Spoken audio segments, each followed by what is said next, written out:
Hello, Assalamu alaikum. This video is about organohalogen compounds or alkyl halides. Actually, alkyl halides are found in pharmaceutical industry and they are used extensively, especially in the formation of the very famous diclofenac compound, which is an analgesic, and all the family of analgesics. If we look at them, you'll find that they are formed of aryl or a benzene ring with halogen compounds. This is diclofenac, which is found in Voltaren and in cataflam and other analgesics. Indomethacin also contains halogen compounds, and the other analgesics with fluorine compounds. But the most famous also used for the abundance of halogen compounds in nature is in thyroxine, in the hormone thyroxine, which is being secreted by the glands. It's been secreted by the thyroid gland, and that's why we call it thyroxine. And as you can see, it's full of iodine, and it's made up of aryl iodide compound. Also, one of the uses of the aryl halides or alkyl halides in our day, every day, and it's not now used, it's banned, not anymore, is the use of DDT. And DDT was actually a very famous pesticide used extensively in everywhere on earth as pesticides for crops. But actually, it was found its harm as it's non-biodegradable and it may cause cancers. So it's banned now. And this is the lady who was first 1962, who's actually she pointed out to the dangers of pesticides and their use in her very famous book, one of the most famous 10 books on earth. It's called Silent Spring. Her name is Rachel Carson, and I advise you to read about this book. She was a biologist, and actually because of her now we have environmental science, and there is the environmental protection agencies all over the world. To study the chemistry of alkyl halide, we have first to know its nomenclature, or how they name it. We have two ways of nomenclature, either the IUPAC nomenclature or the common nomenclature. In IUPAC, we say haloalkane, and it's one word. So this is chloroethane, fluoropropane, 2-bromopropane. So the parent name here is the alkane. While in common nomenclature, we call it as an alkyl halide. So we call ethyl chloride. So the parent name here is the halogen, or the N-propyl fluoride, isopropyl bromide, and so on. So also there is another way of not naming, but making classification for the alkyl halides. It's classes of alkyl halides. We call them primary, secondary, or tertiary. Depending on what? Depending on the carbon that bears the halogen. So if this carbon is a primary carbon, means that the carbon bearing the halogen is a primary carbon. That means it's attached with only one carbon. So we call it as a whole a primary alkyl halide. If the carbon that bears the halogen is a secondary carbon, means attached to two carbons, we call it a secondary alkyl halide. If this carbon bears 3 carbons, so we call it a tertiary alkyl halide. How to prepare the halogen compounds? We have several ways. The first way, we have studied it before in the reactions or the preparation of alkanes, or the reactions, of alkanes. Here, by reacting alkanes with halogens in presence of light or heat, it produces the alkyl halide. And this mechanism, please revise the mechanism from the alkanes lecture. It's a free radical reaction mechanism. Other reactions or other ways of preparation is by the reaction or halogenation of alkenes. So if you react an alkene, a carbon-carbon double bond with a halogen, the pi bond will break and then the addition of halogen will occur. But pay attention, this cannot be done with fluorocompounds. It's done only with bromine and chlorine. Actually, the reaction of fluorine with halogens like ethene is very explosive, and it produces the caustic hydrogen fluoride gas and carbon, and with a great explosion. So we don't do it with fluorine, we do it only with bromine. So for example, the reaction of ethene with bromine produces dibromoethane, the dibromoethane. And the better way is to, of course, to react the hydrogen halide, HCl, hydrochloric acid. So we call it oxychlorination. If you react the alkene with HCl in presence of oxygen, that's why we call it oxychlorination. That double bond will break, and addition of addition of two chlorine compound, two chlorine atoms, so it produces the dichloroethane with the release of water. Also, the reaction of alkene can be done directly with hydrogen chloride or hydrogen iodide or hydrogen bromide without the oxygen or the oxychlorination, but this will produce a mono-bromo or monochloro or monoiodo. Pay attention, in this reaction, the reaction of hydrogen chloride in presence of oxygen produces dichloroalkane, while if you react the hydrogen chloride or bromide or iodide without the presence of oxygen, actually the reaction is very normal. The addition, it will occur by the addition of H and Cl. Okay, this reaction might occur via Markovnik's rule or anti-Markovnik's rule, and please refer to the reaction or also the alkane lecture to know the difference between the Markovnik's and anti-Markovnik's. Again, Markovnik's rule is states that the rich gets richer, or the carbon that is richer in hydrogens, the addition of hydrogen will occur on it, while the carbon that is poorer in hydrogen, you will add the halogen on this carbon. So in Markovnik's rule, for example, the reaction of propene with hydrogen bromide will produces 2-bromo-propane, because here the hydrogen will be added to the carbon richer in hydrogens, while bromine will be added to the hydrogen, the carbon poorer in hydrogens. The fourth way of producing alkyl halide is the addition of phosphorus halides to alcohols. If we react an alcohol with phosphorus pentahalide, for example, phosphorus pentachloride or phosphorus pentabromide, or also phosphorus tribromide. You know that phosphorus might be pentavalent, means with 5, or trivalent, or with 3. So if you reacted with phosphorus pentabromide or phosphorus tribromide, either ways, the reaction will occur by substitution.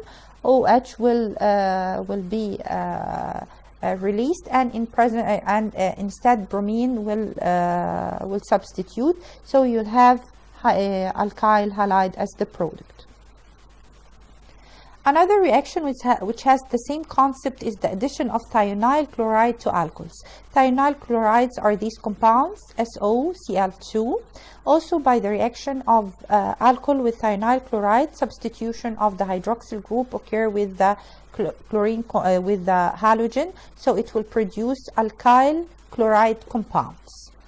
Addition of hydrogen hydrogen halide also to hydrogen might occur in presence of zinc chloride. Also in this reaction, normally the alkyl halide will be produced, but along with water as a byproduct. The order of reactivity of these compounds, pay attention, is also always hydrogen iodide is more reactive than hydrogen bromide, which is more reactive than hydrogen chloride, and then at the end is hydrogen fluoride. So HI, HBr, HCl, HF, these are the order of reactivity of the hydrogen halides with the alcohols. The reactions of organic halides. Here we finished with how to prepare organic halides. While the reaction actually occurs via what we call SN reaction. S stands for substitution, N stands for nucleophilic. What's nucleophilic substitution? Means that if I have a substrate, which is alkyl halide, when you react it with a nucleophile, the nucleophile will substitute the halogen. So the product will be our nucleophile plus halogen as a leaving group, or halide as a leaving group. What are nucleophiles? Nucleophiles, we call them, are nucleus loving. So they are substrates with a negative charge. For example, hydroxyl, OR, OCOR, NH2, because nitrogen has lone pair of electrons, RNH, SH, SR, vinyl compounds, cyano, or another halogen. These are called nucleophiles, and they can substitute the halogen in the substrate. The substrate, actually, the halogen, we call it a good leaving group. Cl, Br, iodine, they are called good leaving groups because they substantially leave the substrate and they are substituted by the nucleophile. The ease of release, or the good leaving group, is in this order: iodine, bromine, and then chlorine are good leaving groups.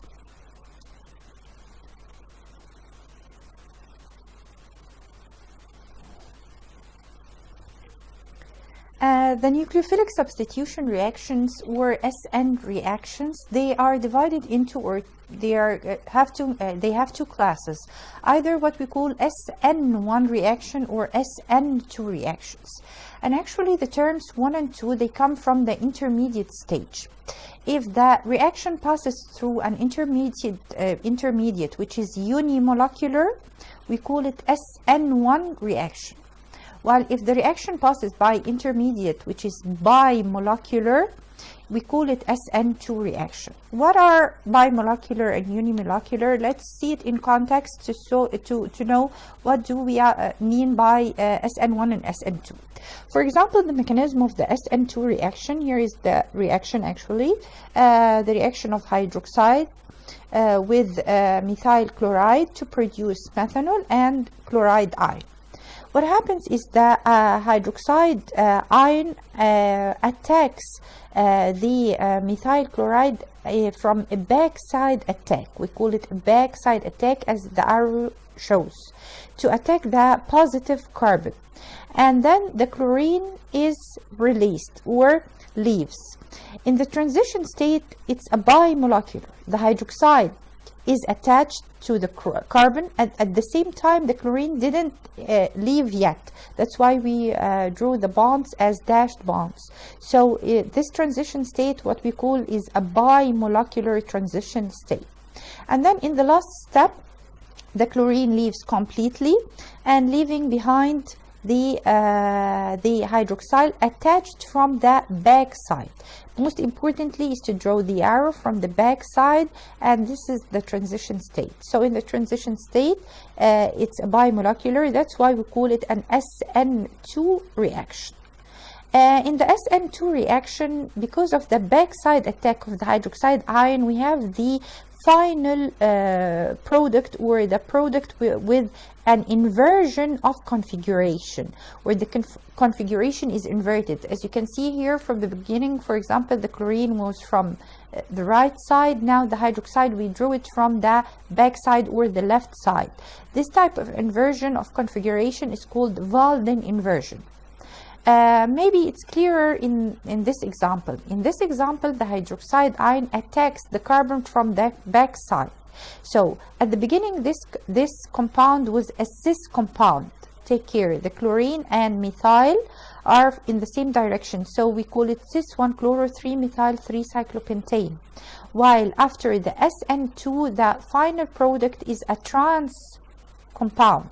So the inversion here is very clear. If I start with cis, I will end up with trans, and vice versa.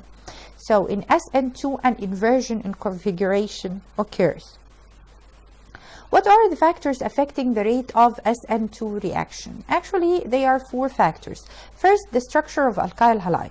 Because of the backside attack of this reaction, if you look here, since the reaction occurs from in the reaction a backside attack, this carbon needs to be without steric hindrance. Steric hindrance means that there is no like crowdness around the carbon, so that the hydroxide can make the backside attack. So if this carbon is crowded, means that we have here bulky groups, the reaction will not occur. So the reaction of SN2 prefers the methyl alkyl halide over the primary alkyl halide over the secondary, and maybe the tertiary actually does not happen via SN2 reaction. So less hindrance means faster reaction, methyl, primary, secondary. Okay, the second thing that affects the rate of the reaction is the leaving group. The better the leaving group, the reaction will be faster. Of course, like we mentioned before, iodine, bromine, then chlorine, and then fluorine are better leaving groups. Third factor is the nucleophile. As the concentration of the nucleophile increases, the reaction, of course, will be faster. So if I have more hydroxyl ions, the reaction will be, of course, faster. And the fourth effect is the effect of the solvent. If the solvent is protic, the protic solvent slows down the reaction. Why? As you can see here, this is an example of protic solvent. The hydrogen is partially positive in water and oxygen is partially negative. So the positive will be attracted to the nucleophile. This will surround the nucleophile, preventing it from moving freely to do the backside attack thingy. So the protic solvent actually slows down the reaction, while the aprotic solvent is reversibly. The aprotic solvent goes away from the nucleophile. So the nucleophile is free to move and make the backside attack. Here there is a problem if I tell you the reaction of methyl bromide with water to produce methanol and hydrogen bromide is an SN2 reaction. Write the mechanism for this reaction. What exactly do I want you to write, or how properly you write the reaction mechanism? That's how you write, like in this form. Mechanism means arrows and charges. So the most important things I want to see are the arrows and the charges. You have to point out the arrow from the negative part going to the positive part, from the negative hydroxide to the positive carbocation or carbon partially positive. You have to draw the partial positive here, the partial negative here, and show the arrow of the release or the leaving of the halogen. The second thing we want to see is the intermediate stage. You put the intermediate between two brackets to show that, or to explain that this is a symbol that this is an intermediate. Partial negative, positive, positive. Okay, this has to be drawn. The bonds here have to be dashed like that to show the bimolecular intermediate stage. And then you write the final product with the release or the leaving group outside. So that's how properly you should write the reaction. In the problem I showed you, or in the problem I'm asking you, I'm just replacing chlorine with bromine. I'm telling you the example over methyl bromide, and instead of OH I wrote it as water. That's the only thing I want to see. How can you do a proper reaction mechanism? The second question here, which of the following compounds will undergo an SN2 reaction most readily? Do you think this or that or that or this? Which? A, B, C, D. Let's see. Number A. This is a primary alkyl halide, right? Primary alkyl bromide. This is a tertiary. This carbon is tertiary. Now, this is a secondary, right? And this is primary, and this is also primary. Now, I gave you a hint. Now, if I have this primary, tertiary, secondary, primary, so of course the tertiary will not react in this reaction mechanism. Also, this one, it's a secondary. So I have the choices now between these three primary alkyl halide compounds. Which do you think is the correct answer? I would like to see your answers in the comment section after the video. Now, the mechanism for the SN1 reaction, or the other, we said that methyl and primary alkyl halides prefer SN2 reactions. What about tertiary alkyl halides? Tertiary alkyl halides, they react by SN1 reaction. If I have a tertiary tertiary bromide chloride, for example, reacting with water to produce tertiary butyl alcohol and chlorine with the release of chlorine. This happens over 2 steps, though it's called SN1, but it happens over 2 steps. The first step is the release of, or the leaving of the halogen, leaving behind a carbocation, and this is a slow step. The second step, the nucleophile attacks the carbocation, and then afterwards a deprotonation occur, and the hydrogen is released in the form of hydronium ion. So the reaction, actually the most important 2 steps over 2 steps. First, the leaving of the halogen, leaving a carbocation, and then the attack of nucleophile. In the first step, actually it's a unimolecular. We don't have this bimolecular thing. The nucleophile and the halogens are attached. That's why we called it SN1 reaction mechanism. Okay, what are the factors of that affect the rate of SN1 reaction? Like we said, tertiary carbocations are preferred over secondary, which are preferred over primary. Second, the easiness of leaving group, and this will follow the same pattern like in SN2. Also iodine bromine followed by chlorine, and then by iodide bromide followed by chloride, and then fluoride. Number 3, the solvent. Here the solvent can be either protic or aprotic, doesn't matter, but it must be polar. Okay, nucleophiles, those nucleophiles that do the SN1 mechanism are those that are weak or neutral molecules, for example water or alcohol. Okay, any nucleophile that is stronger than this actually will produce an alkene, will make an elimination reaction, will not make a substitution reaction, and this was studied in the chapter of alkenes. What is the stereochemistry of SN1 reaction? Will the inversion thing happen here? Actually, the product will be either inverted or retention or inversion of the configuration. Both products will be found. Why? Because in the intermediate stage, carbocation will be formed. This carbocation is an sp2 carbon. And sp2 is planar, like we know it's a trigonal planar. So the nucleophile can attack either from front side or from back side. Doesn't matter. Both are exposed for the nucleophile now. So if a front side attack occurs, this will produce a retention in the configuration. If a backside attack occurs, this will produce an inversion in the configuration. So in SN1 reaction, we expect 2 products. If I start with, for example, a cis compound, I will end up with a cis and trans. If I start with a trans, I will end up with a cis and trans also. Okay, I will have a mixture of 2 products according to the stereochemistry. What are the, after we've studied the mechanism, what are the types of the reaction that can happen in this case? An alkyl halide can be substituted with a nucleophile to produce any of these compounds. If it's substituted with an hydroxide, it will produce an alcohol. With alkoxy group, it will produce an ether. With a thiol group, it will produce a thiol. It can also produce a thioether. We can substitute the halogen with a cyanide to produce a nitrile.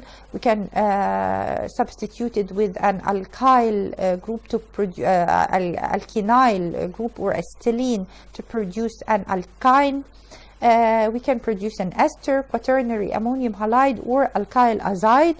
All these are general reactions for the substitution of the alkyl halides. Also, other types of reaction for alkyl halides other than substitution reaction are reduction reactions. When alkyl halides are reduced, they produce alkanes. Okay, I can reduce the alkyl halide to produce an alkane, meaning that bromine is kind of like substituted with a hydrogen to produce an alkane.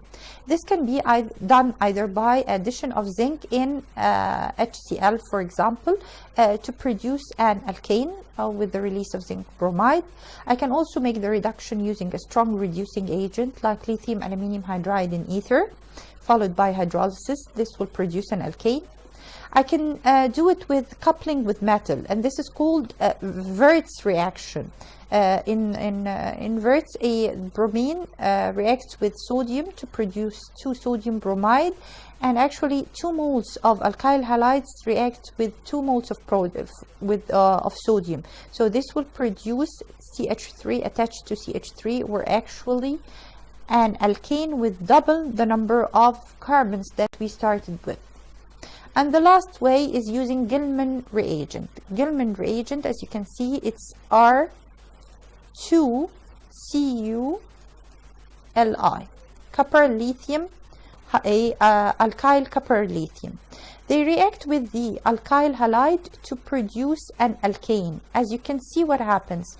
Bromine is kind of substituted with only one of the alkyl groups in the Gilman reagent. So with the release, of course, with a copper alkyl bromide, and this reaction is type or called Gilman reaction. This is how Gilman reaction is produced. They react 2 equivalent of organolithium compound with copper salts to produce what we call of Gilman reagent, and this is just for you to know, and this will produce the alkyl compound. This is the end of our lecture. If you have any questions, I would encourage you to send them for me by any means of communication, either in the comments in the YouTube or on my education page, or for me on the messenger. And thank you very much.